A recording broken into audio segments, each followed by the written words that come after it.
Olá, amigo telespectador da Rede Mundo Maior. É com muita alegria que iniciamos mais um programa Abrindo a Bíblia na TV. Obrigado pelos seus e-mails, pelas suas dúvidas. Continue nos enviando, que nós estaremos aqui com muita alegria, preparando, estudando com você para auxiliar a todos aqueles que necessitam de maiores informações sobre Israel, sobre o Evangelho e sobre a Bíblia como um todo. Quando eu falo Israel, eu falo como o país berço da Bíblia, onde tudo aconteceu. Nós tivemos agora, mais uma vez, em Israel, em torno da minha 9ª ou 10ª viagem. E cada vez que a gente vai ali, a gente aprende mais, a gente se envolve muito mais naquela geografia maravilhosa, naquele país fantástico. Israel ainda hoje é constituído pela Judéia, Samaria e Galileia. São as 3 regiões que compõem aquele país, que não é diferente do tempo de Jesus, que se chamava naquela época Palestina. Mas hoje nós conhecemos com o nome de Israel, que é o nome dado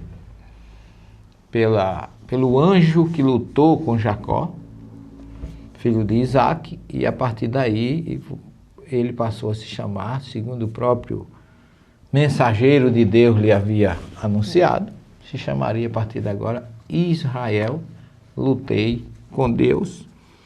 E nós visitamos dessa vez um território, uma região que pouco se vai, mas é uma região de uma riqueza geográfica maravilhosa, de uma história tanto da primeira como da segunda revelação, ou tanto do Velho como do Novo Testamento, que é a região da Samaria. Região coberta de montanhas e vales, e nós visitamos exatamente aquela região do vale de Siquém, do Monte Elba de um lado e do outro Monte Gerizim. Então foi assim uma visita de muita importância, porque eu pude observar, chegando ali, visitando uma sinagoga na Samaria, nós pudemos observar como a história ainda continua a mesma. O samaritano, hoje, segundo nos foi informado lá pelo representante da sinagoga na Samaria, curiosamente eles só seguem a Torá, são perfeitamente seguidores da Torá e mais nada. Ele nem se incomoda, nem aceita profetas, nem Novo Testamento, mas é um povo que vive muito à risca a Torá. São muito poucos ainda hoje, não passa de 800 as famílias que reúnem, existem ali numa aldeia, perto de uma cidadezinha, perto do Monte Gerizim, no Vale do Siquém, onde a gente avista Poço de Jacó, a tumba de José, porque José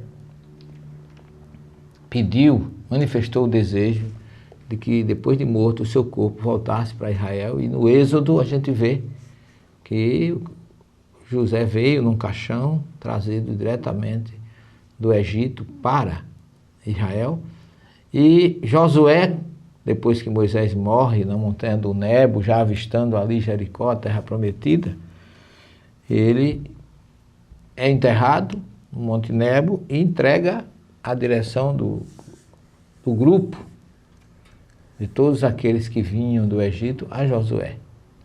Ele entra por Jericó, derruba as montanhas, as muralhas, como a gente já falou, com aquela famosa história das trombetas que derrubaram as muralhas de Jericó, e ele vai sobe um pouco, e ele se instala numa região chamada Shiló.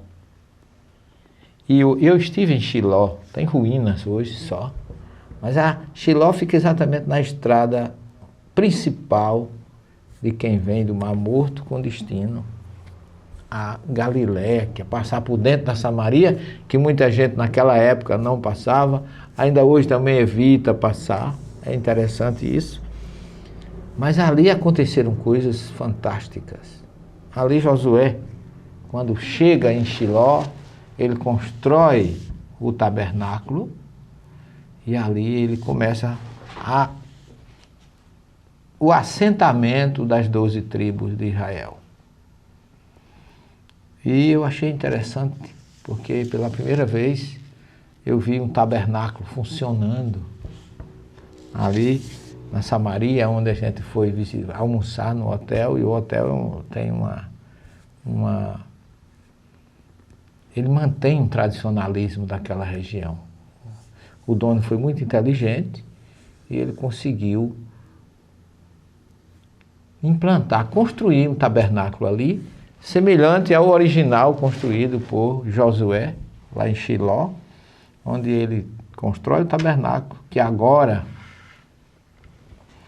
está sendo construído ali, estão fazendo escavações para descobrir ruínas ali em Shiló.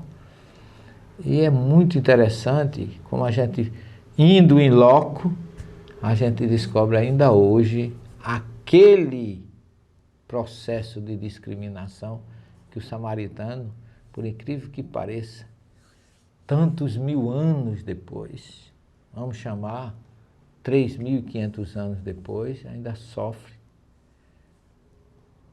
preconceito, essa é a palavra, com relação aos judeus ortodoxos de Jerusalém. Continua. Hoje, agora, a gente pode entender em loco porque Jesus teve aquela atitude de começar a sua vida pública passando dentro da Samaria, quebrando paradigmas, implantando justiça, igualdade e amor. Fiquei encantado e nós vamos aprofundar um pouquinho isso, mas na segunda parte do nosso programa, porque hoje, daí agora, nós não temos mais tempo. Não saia daí, no minuto estaremos de volta. Até já.